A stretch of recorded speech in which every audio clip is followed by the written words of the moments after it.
नमस्कार मंडळी, कशा आहात? मस्त ना? चला तर आज माझ्यासोबत बनवूया चिक्की. चिक्की बनवण्याकरिता सर्वप्रथम शेंगदाणे भाजून घेतले आहे. शेंगदाणे भाजून होई तोपर्यंत आपण साखर घेतली आहे. साखरेमध्ये अजिबात पाणी घालायचं नाही आणि साखर सारखी मंद आचेवर फिरवत राहायची, म्हणजे त्याचं कॅरेमल रेडी होईल. कॅरेमल रेडी होईपर्यंत आपण ताटेला तेल लावून घेतलेलं आहे. शेंगदाणे इकडे स्वच्छ केले आहे. आता कॅरेमल झालं आहे. कॅरेमलमध्ये शेंगदाणे टाकून घेऊया आणि ते सर्व सारण आपण ताटामध्ये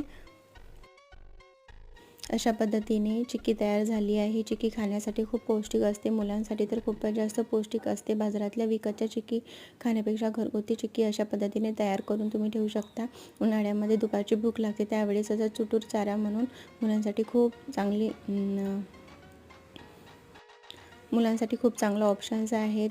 तुम्ही सुद्धा ट्राय करा आणि अशा पद्धतीने तुम्ही प्लास्टिकच्या डब्यामध्ये स्टोअर करून ठेवू शकता. लॉंग लास्टिंग टिकते ही आणि मुलांना पण खूप